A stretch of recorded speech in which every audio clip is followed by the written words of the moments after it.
Hello, welcome to Turntable Class with GB Audio.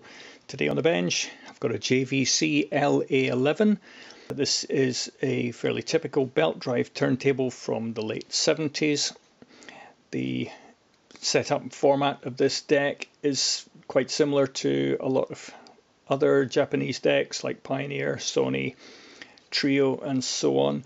So this little tutorial will be quite useful if you have any similar belt drive turntable. We're just going to take a look at this now. Let's switch it on first of all. Clip the arm. Let's raise the arm up and we bring the arm across, which normally starts the platter. We can hear the little click of the switch, but the turntable's not turning, so we're going to have to investigate this. Let's return the arm and secure it, and let's have a look, see what's going on under here. So we remove the rubber platter, and then with two fingers the platter should just lift off. It might be a bit stiff, but it's not held on any other way than gravity. Okay, we can see what the problem is here.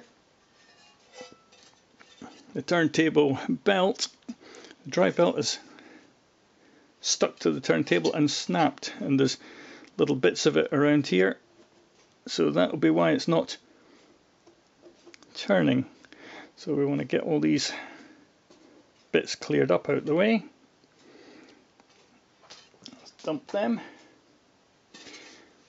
Now it's important that we clean all this off the platter. Sometimes it goes mushy and sometimes they go brittle. This is kind of halfway between. It's a bit sticky. So what we're going to do is we're going to peel this off, either with a nail, nothing sharp.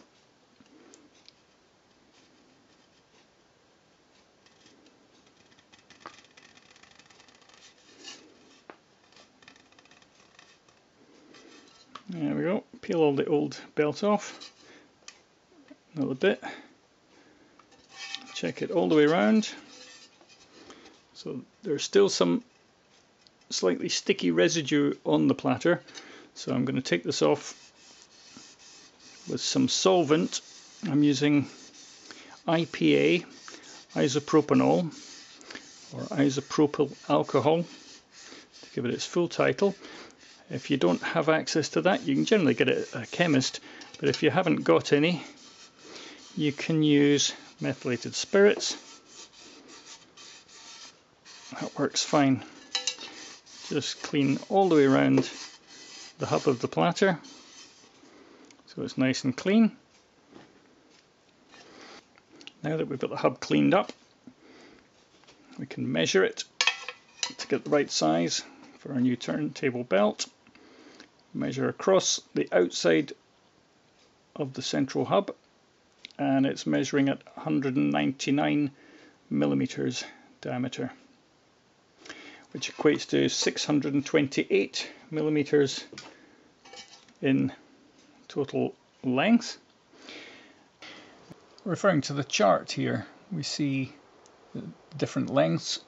There's a 628 mil here, which is the circumference size of the hub, but that's not the size of belt we want to use, because that would be a bit loose and it would slip off. We need to go down a couple of sizes. Also take into account the width of the belt that can be accommodated on the motor pulley.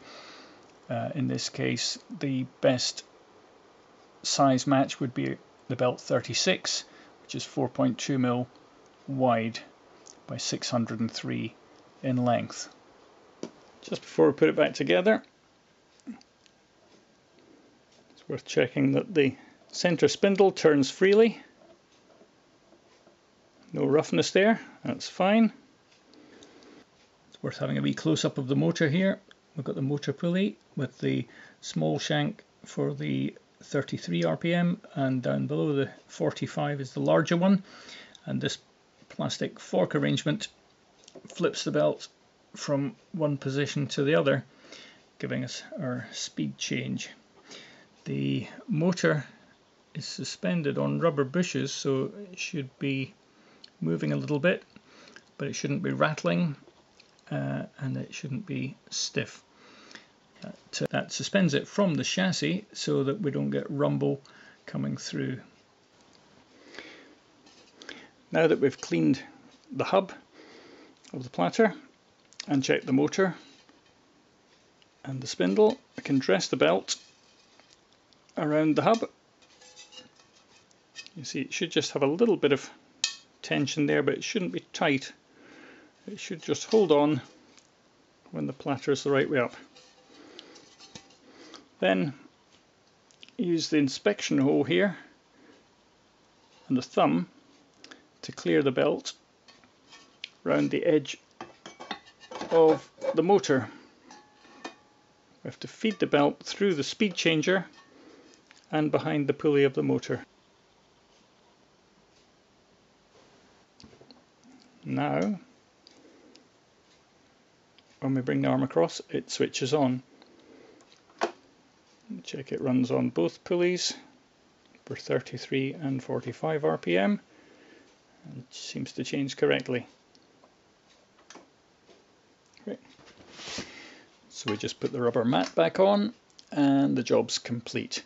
If you found this tutorial useful, please subscribe to our channel below and check out some of the other videos about cartridge alignment, tone arm balance, or some of the other equipment that we service in this series. Thank you for watching.